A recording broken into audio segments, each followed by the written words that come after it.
This episode contains graphic content that may not be suitable for all ages. Listener discretion is advised. If you or someone you know is struggling or in crisis, help is available. Call or text 988 or chat with someone at 988lifeline.org. Those outside of the US, reach out to someone at your local crisis center or hotline. Please do not suffer in silence.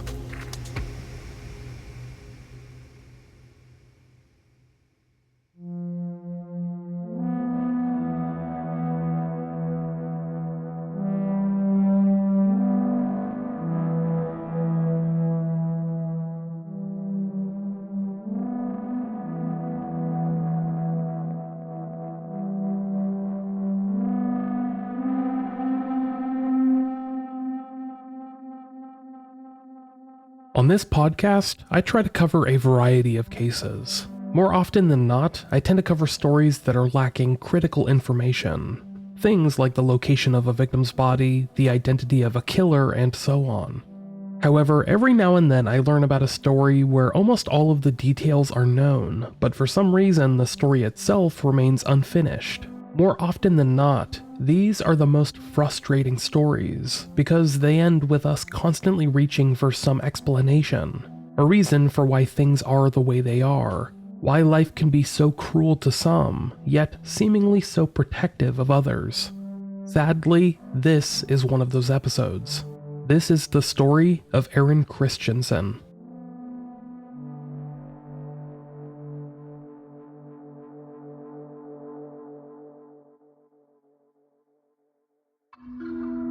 At the time today's story began to unfold, August of 2022, Aron Lars Christensen was 49 years old.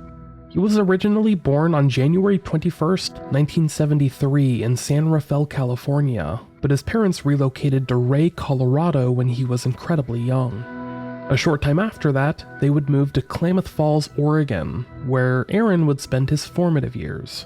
There, his parents welcomed two additional children, his sister Natalie, born in 1976, and his brother Corey, born in 1979. As a teenager, Aron would drop out of high school, but received his GED shortly thereafter.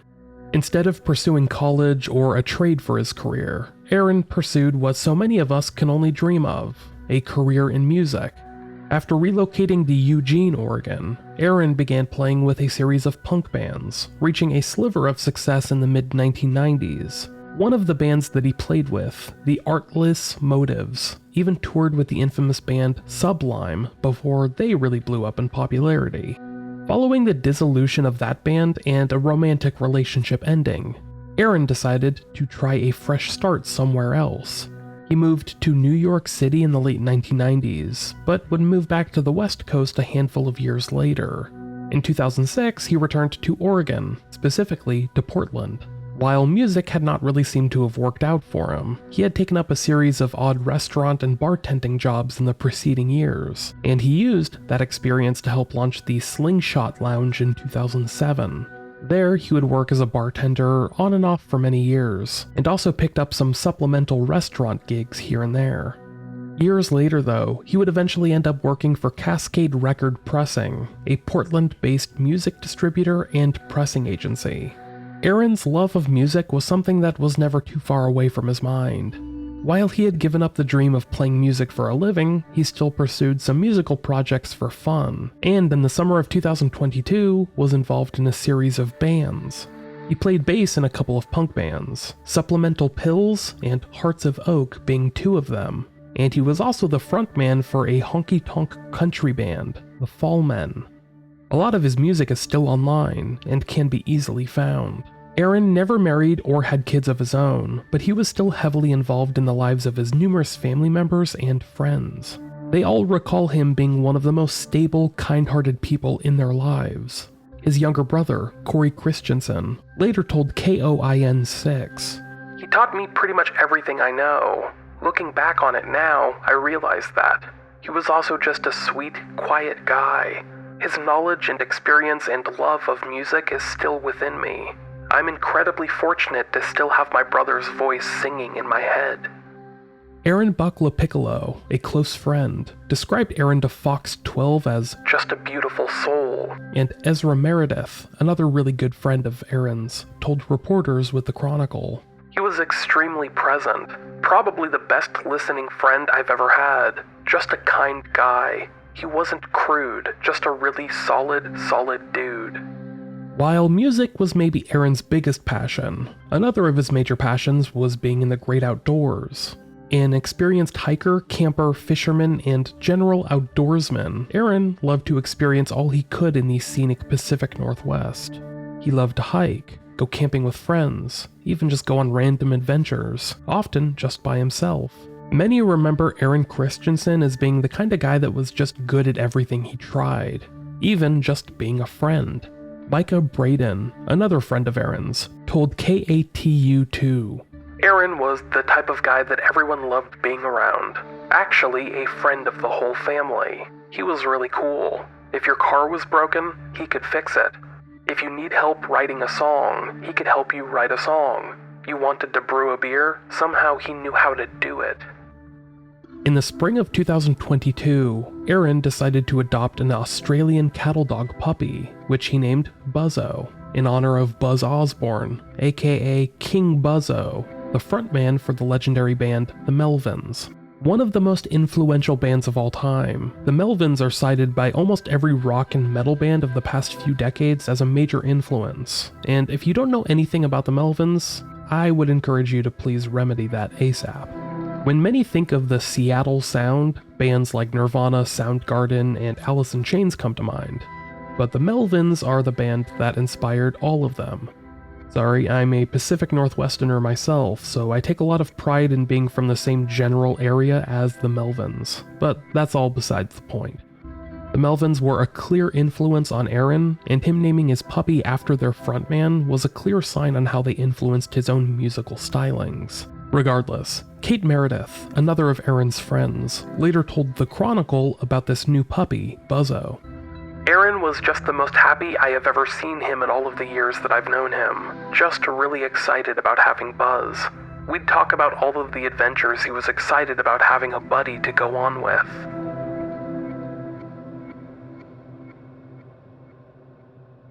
In August of 2022, Aaron went camping with a large group of friends, a group of roughly 16 people who made this trip every August. Together, they camped at the Wolupt Lake Campground, located southeast of Randall, Washington, a few hours northeast of Portland. This was a location that was in the middle of nowhere, really.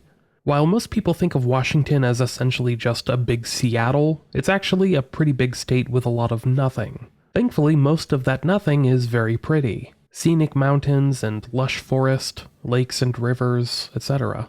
This area, located near the Yakima Indian Reservation, is about 150 miles south of Seattle and contains a lot of farmland. But there's also a lot of scenic terrain for outdoor activities, such as hiking and camping.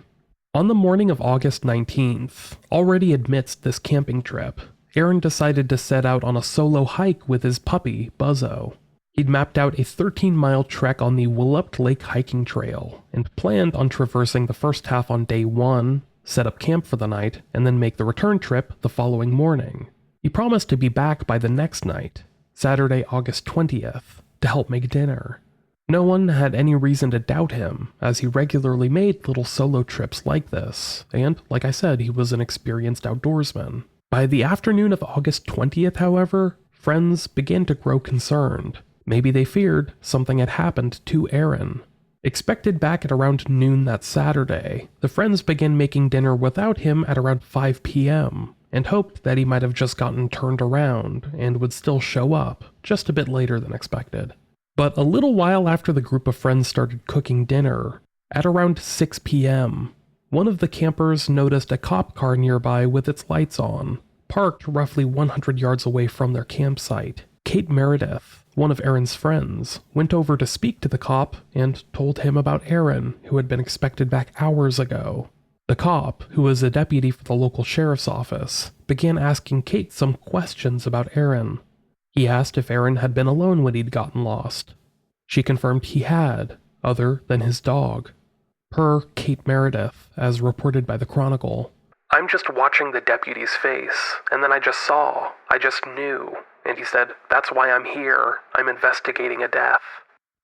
The deputy then showed Kate a photo of the man whose body had been found. It was Aron.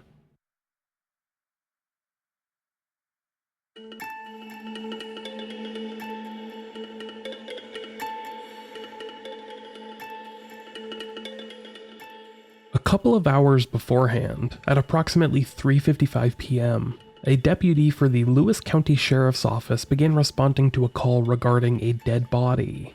The body had been found on the 101 trail at the nearby National Forest, roughly 3 to 4 miles away from Willupt Lake, and was discovered by a pair of fellow hikers. They had discovered Aron's body laying beside that of his puppy, Buzz, who had also been found deceased, laying roughly 2 feet away from his owner. Lewis County Sheriff's Deputy Andrew Scrivener was the first police officer to arrive at the crime scene, showing up at the park at approximately 6:10 p.m. There, he spoke with the 2 witnesses that had discovered the body, a husband and wife who noted that it looked like the man in the pup had been shot to death.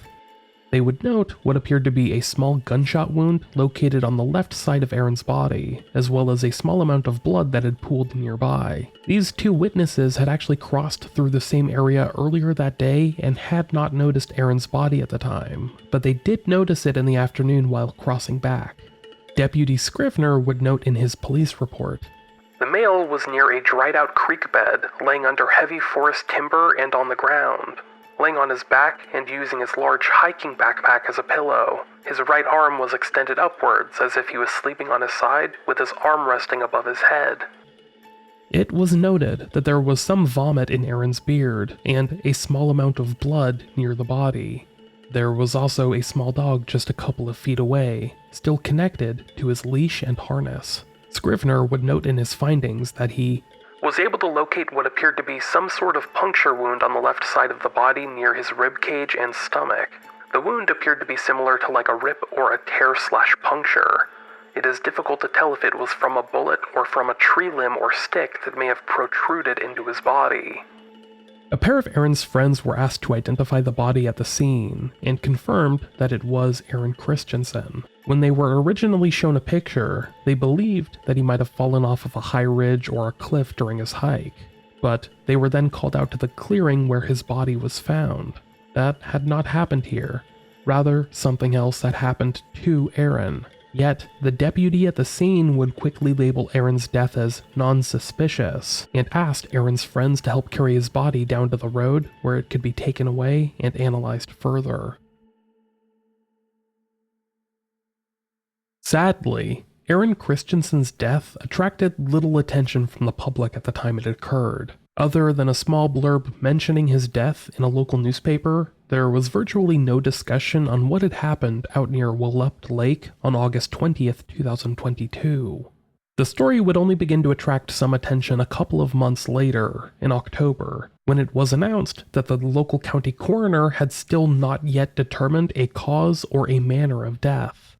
In his response to an inquiry from the Chronicle, the same publication that had originally reported Aron's death in August, Lewis County Coroner Warren McLeod stated, "That cause/manner of death is pending further forensic studies at this time." Police were equally quiet about their own ongoing investigation, which had frustrated Aron's family members and friends to no end. But more on that in a moment. In his response to a similar inquiry from the Chronicle about Aron's death, Lewis County Sheriff's Chief Operations Bureau Chief Dusty Breen stated, "Due to the sensitive nature of the ongoing investigation, we are not providing a great deal of details at this time. Our agency is conducting additional investigation and waiting for additional forensic findings." In the ensuing weeks, Aron's loved ones had been told a startling mess of investigative theories, none of which seemed to be centered around factual evidence, but rather just hypothetical guesses. It's hard to say. Early on, Aron's family members had been told that Aron had likely died of a heart attack, with one detective reportedly telling Aron's younger brother that he had had a widowmaker's heart, referring to when a key artery that moves blood to the heart gets mostly or completely blocked. Then, over time, the story changed. At one point, a detective theorized that Aron might have died from laced marijuana, with weed being among his packed possessions at the time of his death. However, that in itself just seemed ridiculous on its face, as both Washington and Oregon were legal states where marijuana could be purchased in established storefronts. Corey Christensen, Aron's younger brother, later recalled to the Chronicle, "You go from an ordinary amount of grief that a family member would have when a loved one suddenly passes, to feeling anger and angst and despair over why people would give you this wrong information." Just days later, Aron's family made a public statement that shined a light on the investigation, or rather, what they perceived to be the lack of one. In it, they alleged that the county coroner had informed them that Aron's cause of death wasn't a heart attack, nor was it related to any kind of laced marijuana. Rather, he had been shot to death, as had his 4-month-old puppy, Buzzo. Just a day or so after the family released this statement, the Lewis County Coroner's Office finally announced Aron's cause of death and confirmed that it had been a gunshot wound to the chest, with a bullet recovered from inside of Aron's body. His manner of death was listed as homicide.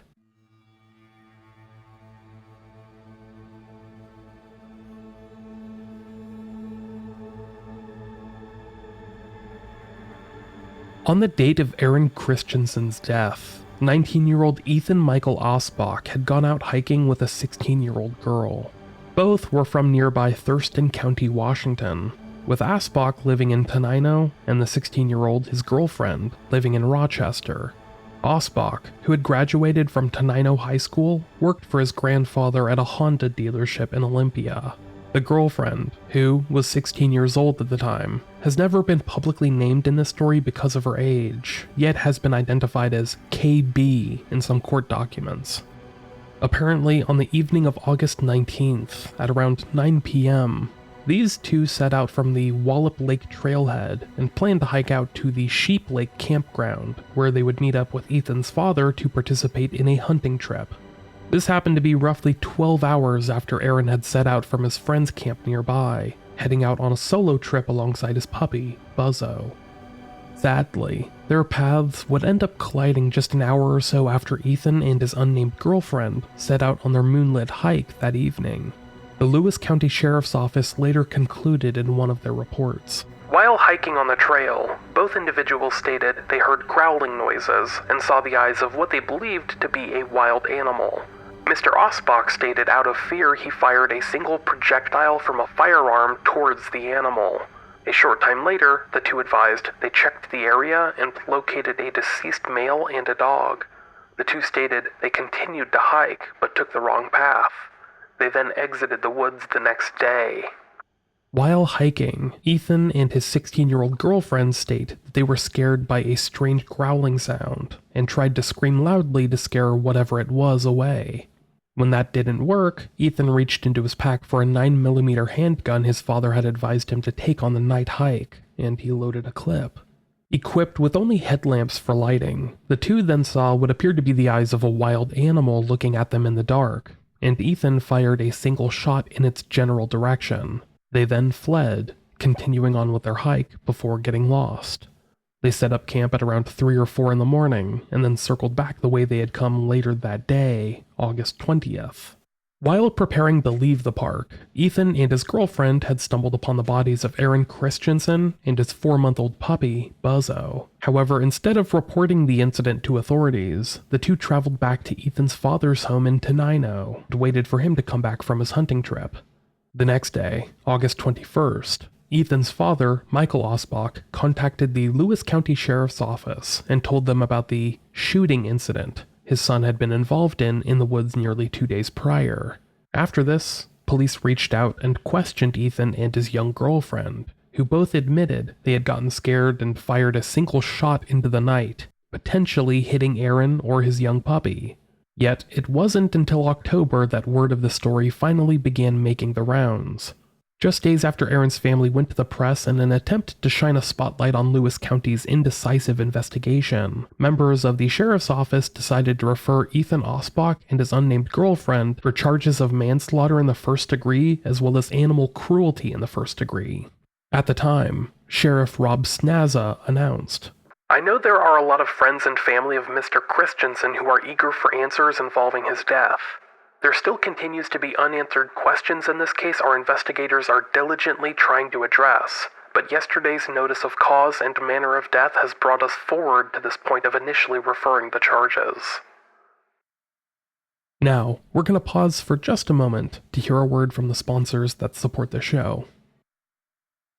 After discovering that Ethan Osbach had fired the fatal gunshot that resulted in the deaths of Aron and Buzzo, investigators seemed to shy away from the notion of charging him with murder.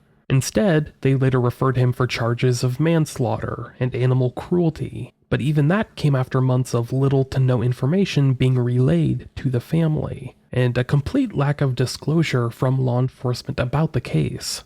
Remember, there was no public word about Aron's death being investigated as a homicide until Aron's family announced it in their original statement to the press. When detectives later spoke to Aron's family, they said that Ethan Osbach was a good kid with a good family, and seemed to insist from the jump that this was all just a big mistake or a misunderstanding. For the grieving loved ones, it felt less like police were trying to earnestly investigate the case, but more so trying to run cover for Ethan and his family. Despite the barrage of conflicting information that they had been fed over several weeks, police officials urged Aron's family not to go public with the case, worried that the attention might damage the integrity of their investigation. To that end, Aron's friend, Micah Braden, told reporters with the Chronicle, "The family was told multiple times not to go to the press, and nothing ever happened. The moment we did go to the press, when we finally became frustrated, that was when things started to happen." Typically, this is where I would begin to wrap things up. After all, it seems like the police figured out what happened and referred charges to the prosecutor. So surely, you must be thinking, the responsible parties got charged and were later convicted, right? Think again. In October of 2022, following the results of the autopsy and forensic examination, the Lewis County Sheriff's Office referred the two suspects, Ethan Osbach and his underage girlfriend, for charges of manslaughter and animal cruelty. From there, the decision on how to proceed would get punted to the Lewis County Prosecutor's Office.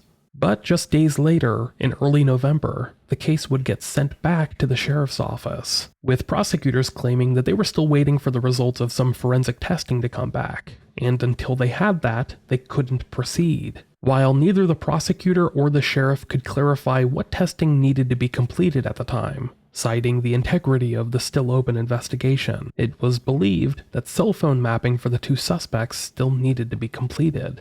However, no time frame was given for how long this forensic testing would take. For family and friends of Aron Christensen, this was another difficult hurdle to manage. Josh Jones, a longtime friend of Aron's, told Fox 12, "It just felt like another slap in the face. It felt like they were trying to stall and just waste time, and it wasn't a priority." A statement released by Aron's family included the following passage. "The Lewis County Sheriff knows who killed Aron and Buzzo, and the Lewis County Coroner confirmed that Aron died of a gunshot wound to the chest. Still, we are left wondering why there have not been any arrest. We are confused, disheartened, and exasperated by how this case is being handled and fully believe that by now, over 74 days after Aron was killed, at a minimum, an arrest should be made. We are grateful and appreciative of the continued overwhelming support and kindness that our family has received from people across the country. We hope to press for the truth, gain closure, foster healing, and find justice for Aron and Buzz.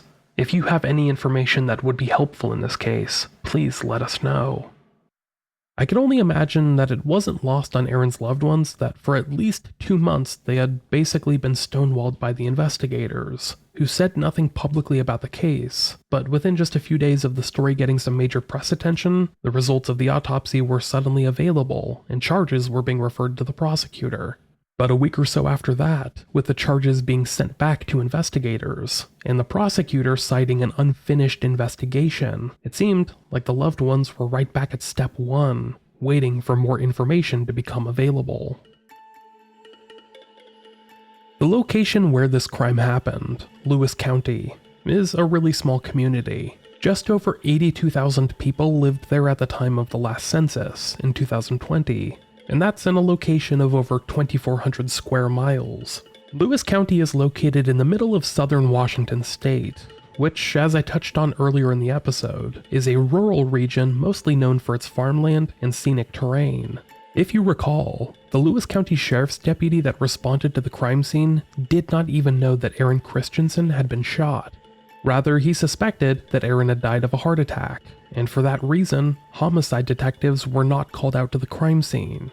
The responding officer, Andrew Scrivener, had declared Aron's death not suspicious, and little more than a cursory look around the area and a scant amount of evidence was collected.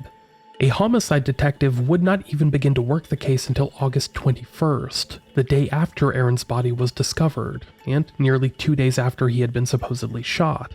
And that was only because Michael Osbach, Ethan's father, had contacted police to let them know about the shooting incident in the woods. Investigators would not return to the crime scene until 3 days later, so it's unknown what had changed by the time they arrived. Some of the initial witnesses to the crime weren't even officially interviewed by homicide investigators for over 3 months.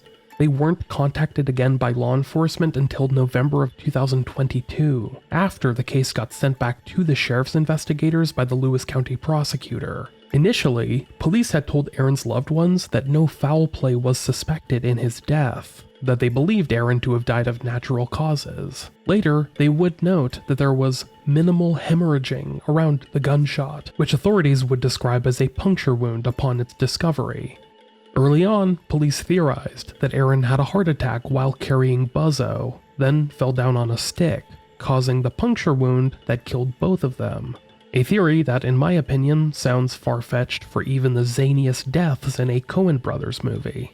It's unknown if authorities would have ever even reconsidered the notion that Aron had died of natural causes, were it not for Ethan Osbach's father, who called police the day after Aron's body was discovered, August 21st, and told them that his son had been involved in a shooting on the evening of the 19th. This caused officials to take a second look at Aron's body, and it wasn't until then that they even seemed to have seriously considered the puncture wound a gunshot. After that, they quickly made the determination that he had indeed been shot, and, well, wouldn't you know it, there was a bullet lodged inside of his torso. Yet, even after this, authorities still theorized that Aron had died of a heart attack, and just so happened to have been shot in the hours afterward. Something that I guess they just figured had been an unfortunate coincidence.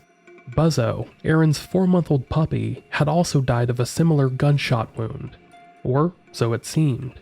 A roughly 1 centimeter wound was found on the left side of his chest, per a necropsy report by a local vet service. The woman that conducted this procedure theorized that whatever had killed Buzzo, it had entered his chest and killed him almost instantly, but claimed that the wound was too small and narrow to have been a gunshot. This would seem to have been given credence by authorities, who noted in their police reports, "At this point it does not appear that Buzzo was shot, but rather struck with a penetrating object that was also removed and left no remnants." Strangely though, the Lewis County Sheriff's Office would end up getting a second opinion on Buzzo's body and his cause of death, and this is the individual that theorized that the puppy had been shot and killed by the same projectile that killed Aron Christensen. However, the vet service that carried out the first necropsy has since stated that the wound the puppy received was much too small to have been a bullet, and theorizes that the puppy's corpse was tampered with by the time of the second necropsy. By whom, we can only theorize. It's also worth noting that the pathologist who initially examined the body of Aron Christensen, as well as Buzzo, had potentially cross-contaminated the tools used, using the same tools to examine the wounds on both. DNA from a canine was later found in Aron Christensen's chest cavity, and it's unknown if this DNA came from the bullet, which has been theorized to have gone through Buzzo and then Aron, or if this DNA came from the exam tools. Aron's family would launch a GoFundMe campaign to help fundraise an extended investigation. In doing so, they hoped to hire an attorney so that they could begin to go to bat with Lewis County over a perceived lack of action being taken in the case. In the description for their GoFundMe, the family wrote, "We are confused, disheartened, and exasperated by the handling of this case and fully believe that by now, over 90 days after Aron was killed, arrest should be made. In the months after Aron's death, his loved ones would bring in Lorenzo Leone, a family lawyer based out of Olympia, who was a former prosecutor and acted as a liaison between the family and law enforcement. Leone told reporters with the Chronicle in November of 2022, "When the only witnesses who were there are not speaking because of their constitutional right not to speak, it's tough to build a case against them. But a man's dead. We have someone admitting that at least one shot was fired, and we have a coroner's report indicating that there was a gunshot wound to the chest and it was the cause of death. You would think that would be enough." That same month, November, a collection of Aron's loved ones would demonstrate in Chehalis, outside the Lewis County Law and Justice Center. There, they tried to raise awareness for Aron's story and demand justice for the man they had all known and loved. In January of 2023, family and friends of Aron's would gather for a memorial concert held in his honor, which took place at a Portland venue and was meant to celebrate what would have been Aron's 50th birthday. The two punk bands Aron had been playing in at the time of his death, Supplemental Pills and Hearts of Oak, performed a song that they had written and recorded together under the band name Supplemental Hearts. The song is called Between the Harvest and the Hunter's Moon.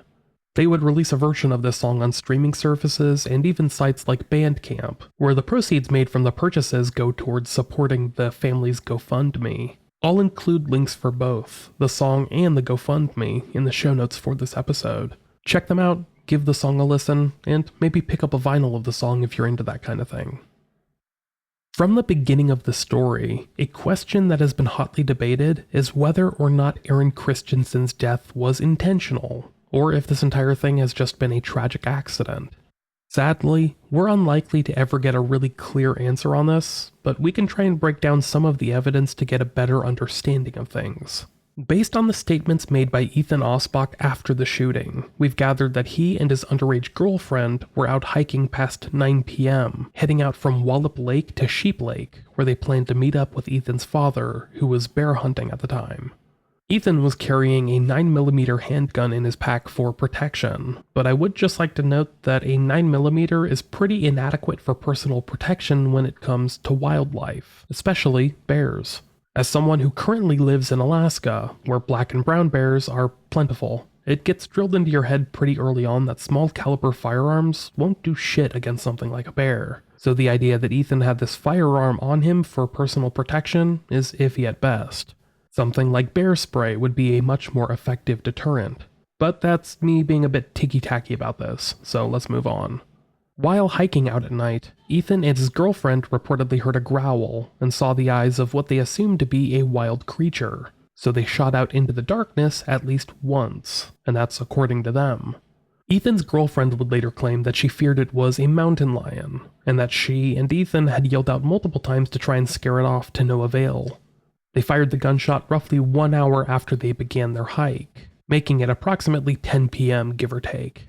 After this, it seems like Ethan and his girlfriend then fled, continuing on with their hike. They claimed they got lost for a bit, and ultimately ended up setting up camp sometime between 3 and 4 a.m. on August 20th. After waking up later that morning, they packed up and returned back the same way they had come, looking for Ethan's vehicle. While retracing their steps, they discovered the bodies of Aron Christensen and his puppy Buzzo. Later, they'd theorized that they shot and killed Buzzo, but that Aron had died of other natural causes. Why they thought this, I can only speculate. But after this, they then drove home and waited for Ethan's father to return from his hunting trip the next day, August 21st. That is when Michael Osbach, Ethan's father, phoned the Lewis County Sheriff's Office and informed them of the accident, quote-unquote, that had occurred roughly a day and a half beforehand. The 9mm handgun that Ethan had with him the night of the shooting was handed over to police that same day. Afterward, Ethan would speak to police, and a few months later would get referred to prosecutors for manslaughter charges, but he was never arrested, and more than a year later, still hasn't been. One thing I noted during my research is the discrepancy in this timeline. Ethan and his girlfriend claimed that they started their hike at 9 p.m. on August 19th, which to me seems like a very strange thing to do. I've never enjoyed hiking out in the woods when it's dark out, because evolution tells me that's a bad idea. But young people like to do weird shit, and I guess night hiking is a thing that some do. So, whatever in that regard. However, I do find it strange that Aron, an experienced camper and outdoorsman, wouldn't have established some kind of camp for himself or his puppy after sunset, since he only intended on hiking 6.5 miles that first day, and had departed at roughly 8:30 that morning, more than 13 hours before the shooting took place.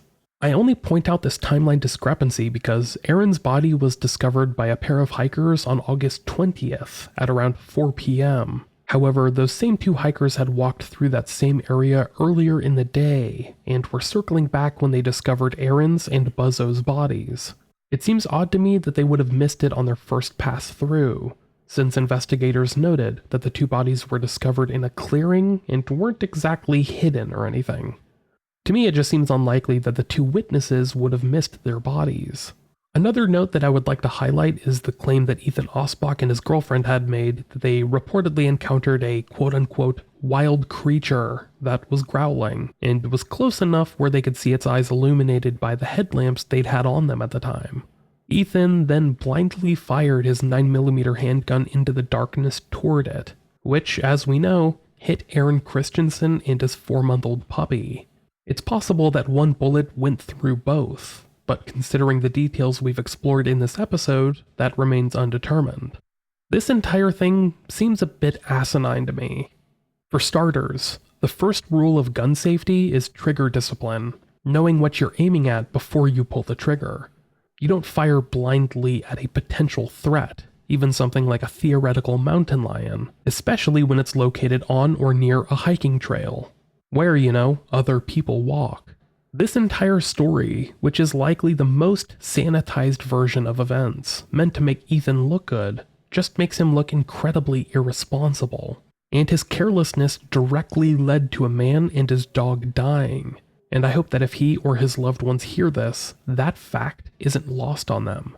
Having a firearm is not a joke or something to be taken lightly, and the fact that Ethan fired a shot blindly into the dark at a theoretical wild creature is just ridiculous to me. I know that many of you, especially those in other countries where firearms aren't a regular thing, feel pretty similarly. Even those of you that consider yourself gun people are probably shocked, because almost every gun safety course endorsed by the NRA preaches against this reckless use of firearms. Also, this goes without saying, but anyone who can't tell the difference between a mountain lion growling and a 4-month-old puppy growling probably shouldn't have access to firearms, nor should they be allowed to indiscriminately carry them on an overnight hiking trip alongside a 16-year-old girl. Dr. Megan Quinn, the forensic pathologist that conducted the autopsy of Aron's body, noted during her initial examination that Aron had what appeared to be noticeable heart disease, which she claims was fatal. She would note the gunshot wound and determined it to be the cause of death, but insisted that Aron had been suffering from heart failure at the time of his death. Likely, he had been for several hours. In her autopsy, Dr. Quinn would note hemothorax as evidence of the heart attack. But from my limited understanding, hemothorax is a collection of blood in the chest cavity, but isn't exclusively caused by heart attacks.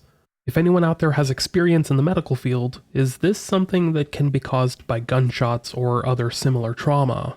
Or is it more of an internal injury type of thing?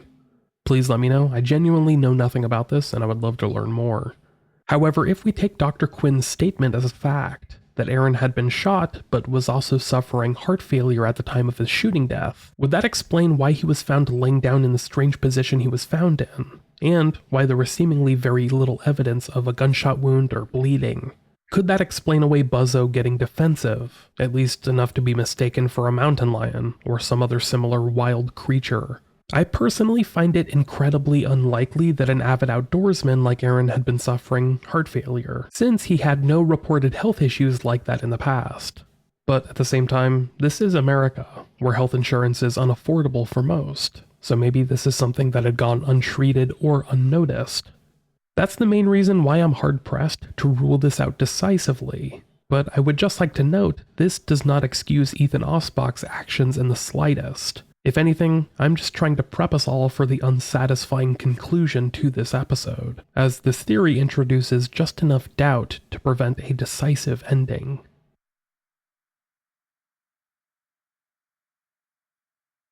In February of 2023, the month after Aron's loved ones celebrated what would have been his 50th birthday, investigators with the Lewis County Sheriff's Office again referred the case against 20-year-old Ethan Michael Osbach and the unnamed 17-year-old girl he had been with on the night in question to prosecutors. Again, they recommended charges of first-degree manslaughter and first-degree animal cruelty. However, just a couple of months later, in April, prosecutors announced that they would not be pressing charges against the two, concluding that there wasn't enough evidence to pursue felony charges against the young woman or Ethan, who, per his own admission, had fired the fatal shot that killed both Aron Christensen and his 4-month-old puppy Buzzo. The autopsy listed this round as the cause of death, and forensic testing confirmed Ethan's pistol was the firearm used. But Lewis County prosecutor Jonathan Meyer said that the evidence presented by investigators did not meet the threshold needed to prove criminal recklessness or negligence. Meyer cited incompetence by the Lewis County Sheriff's Office themselves as a major reason why the case wasn't proceeding. He later told reporters with the Oregonian, "Had the case been fully investigated, and from the beginning been treated like a homicide, I don't know what evidence would have been found. It's hard to say. All I know is, with the evidence we have now, there's not enough to go forward."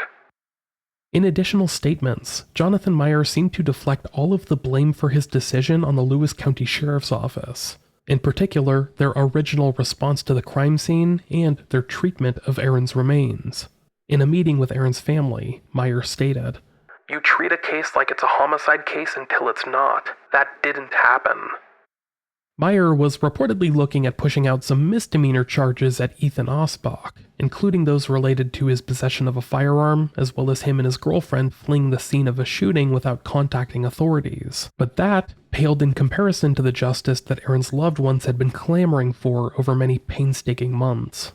Annie Bamberger, one of Aron's friends that had been on the camping trip last August, told KOIN6 that she was absolutely surprised and devastated. It's just amazing that somehow 2 lives are gone and there's no accountability. It just doesn't make sense.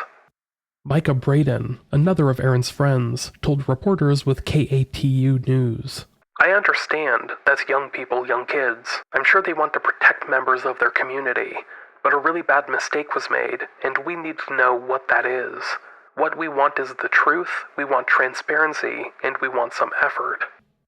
In the wake of this decision, Aron's family would release another statement to the press, in which they expressed how disappointed they were on a spiritual level over the prosecutor's decision not to press charges. Their statement is quite long, but I found it incredibly powerful, so I'm gonna try and read the whole thing. The first word that came to mind when we were asked to describe our collective feelings was heartbroken. The justice system in Lewis County has failed Aron, his family, and the public. The public itself has been nothing but supportive, and we are grateful for all the folks that have extended their kindness, compassion, and unending support in the effort to achieve justice for Aron. We wholeheartedly disagree with the Lewis County Prosecuting Attorney's Office's assessment that the reckless behavior that caused Aron's death cannot be proven in court.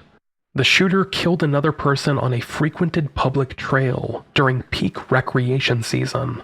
Any hiker in the same position as the shooter, with a headlamp on no less, should have been aware of the possibility that it was Buzz, a 4-month-old blue heeler puppy, and Aron that they saw just off the trail, and not a mountain lion or other wild animal as the alleged shooter claimed to believe. Integrity is doing the right thing, even when no one is looking. The Lewis County Sheriff's, Coroner's Office, and Prosecutor's Office have shown our family the lowest level of integrity we have experienced in our lives. Some might be inclined to give the authorities in Lewis County the benefit of the doubt, claim that they didn't know what the right thing was, or posit that being an elected official is a tough job. In circumstances like this, we all know right from wrong. It is embedded in us in our society and at our core as human beings. A man and his dog were found dead. From the start, any reasonable person would have assessed that something was not right. In the aftermath, any person with integrity would have done everything they could to do the right thing in the pursuit of justice and safety. In the 7 months since Aron's death, we have learned that Lewis County chose to employ incompetent deputies, botch an investigation, and then look the other way.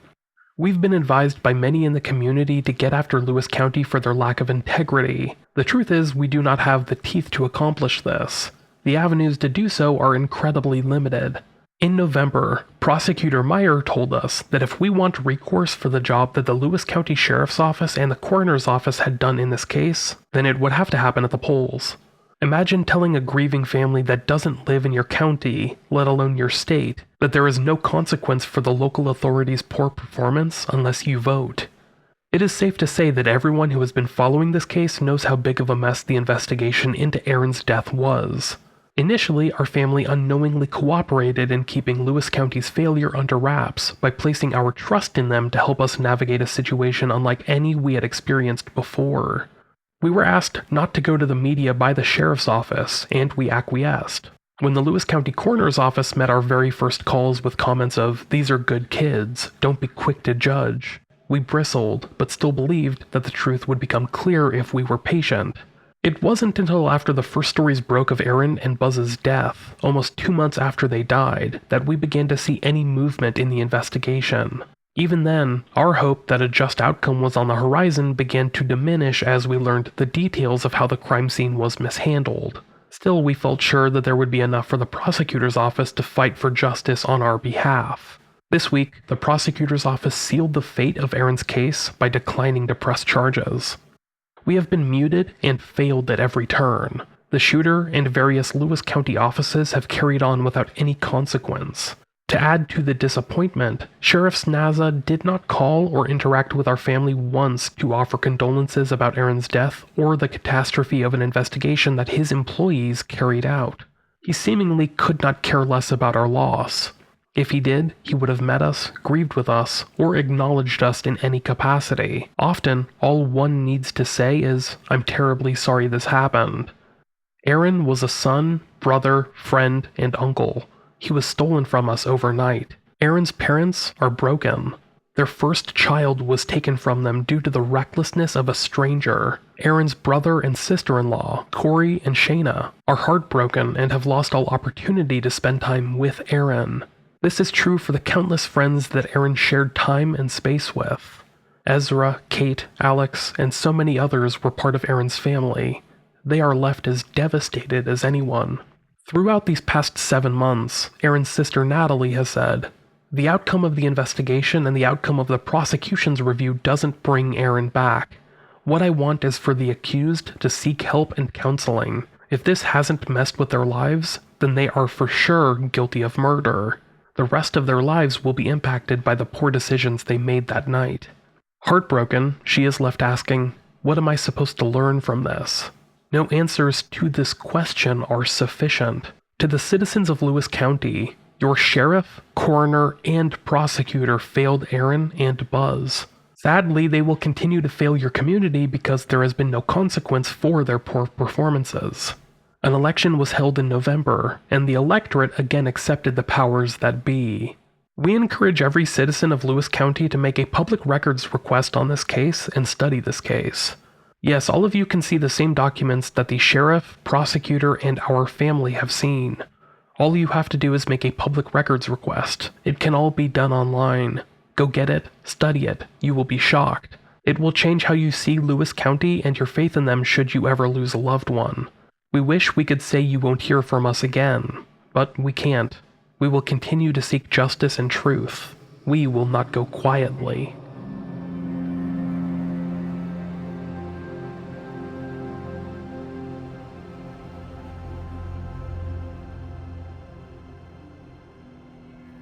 In the many months since this story began unfolding, Aron's loved ones remain active and attempt to raise awareness for his unsolved death. They've also begun campaigning for causes that they believe will help not only them, but help prevent other similar stories from unfolding. Aron Christensen, Aron's younger brother, has become a proponent for stricter gun control measures, thinking that someone as young as Ethan Osbach should not have had unfettered access to a firearm in the way he did, which, it is worth noting, directly led to the deaths of Aron and his puppy Buzzo. Regardless of what he intended, that happened. Over the months, the discourse in the story has primarily focused on claims of corruption, with people online theorizing that a cover-up involving the Lewis County Sheriff and Prosecutor's offices has taken place. Certain figures online have tried to connect dots between their offices and Ethan Osbach's family in order to paint the picture of a small-town boys club that looks out for each other and makes stories like this disappear. While I'm not going to try and say that didn't happen, I do think that the truth is often more mundane than we give it credit for.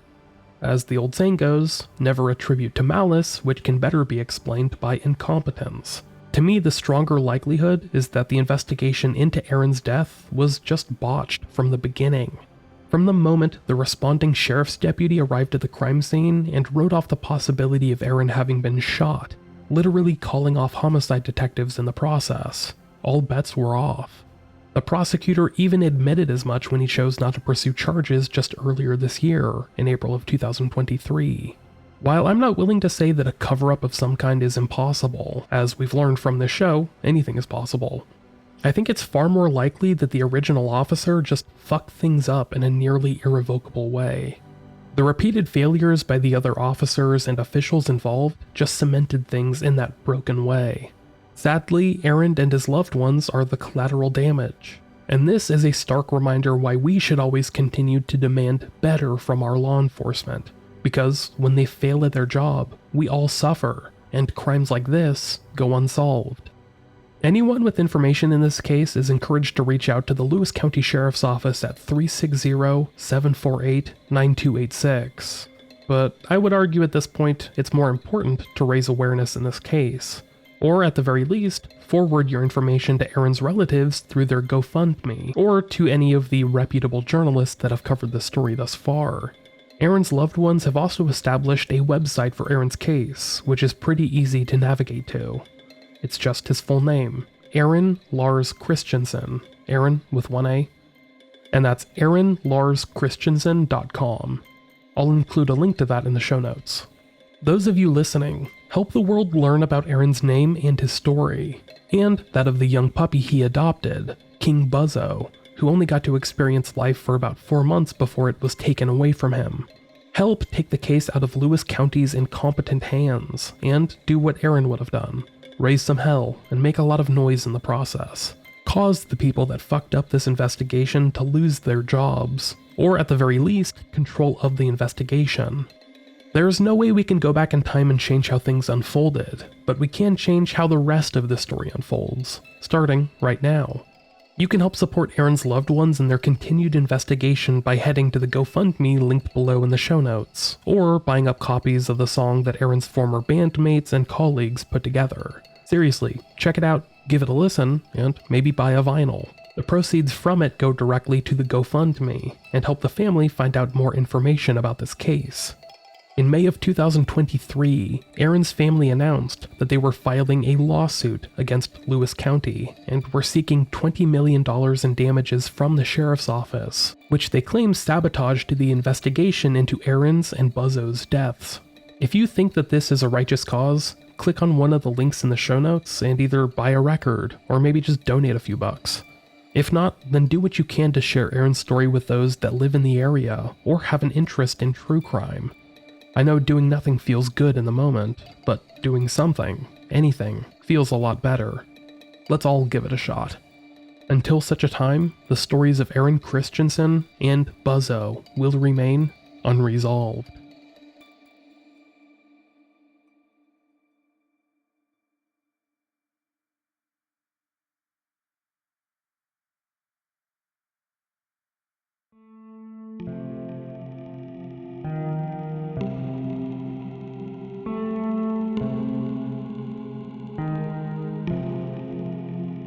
Thanks for listening, everyone. While last week's episode really bummed me out, this one pissed me off. I can't imagine enduring what Aron's loved ones have had to live through the past year and a half, and my thoughts go out to them. If any of them are listening and would like to chat, please reach out. I'd love to learn more about Aron and maybe hear some stories. This episode was researched, written, hosted, and produced by myself, Michael Whelan. The music throughout the episode was also composed by myself, except where noted in the show notes. I would also like to give a shout out to some of the publications that have done some great work on this story, including The Chronicle, The Oregonian, and, surprisingly, a single article from the Wall Street Journal that went into some good detail. Now, before we wrap things up, I would like to thank the producers of the show, who support the show each month on Patreon. These superstars include Roberta Jansen, Sarah Moscaratolo, Randy Nordine, Alex Kellerigopoulos, Ben Crocum, Derek Smith, Jacinda Klass, James Weiss, Lauren Nicole, Marion Welsh, Patrick Loxo, Ridis Baugh, Sally Ranford, Sarah Rosario, Scott Meesey, and Stephen Diaz. I'd also like to thank the other patrons who continue to support the show. You can become a producer or a Patreon by heading to patreon.com/unresolvedpod, where you can get access to our entire archive of bonus episodes, as well as the Patreon exclusive show Resolved, where I take a look at solved cases. And thank you for listening.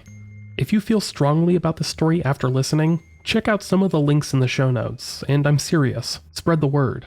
We've seen crazier stories than this get solved in the recent past, and I think that this one just needs a push to help it get out of Lewis County's hands and into those of a different investigative body. Please just share. And maybe if you have a few minutes after that, leave the podcast a good review on wherever you're listening or Apple Music, so that the most recent review isn't what people see. At the time of this recording, it's someone criticizing the way I end sentences. I guess that's something to complain about now. Seems a bit silly, but I just don't want that to be the last word. Anyhow, that's enough from me. I hope you all stay safe, stay healthy, and I'll talk to you again very, very soon. Also, if I don't talk to any of you before the holidays or the New Year, happy holidays. Merry Christmas, Happy Hanukkah, whatever you celebrate, Happy New Year. Talk to you guys later. Bye.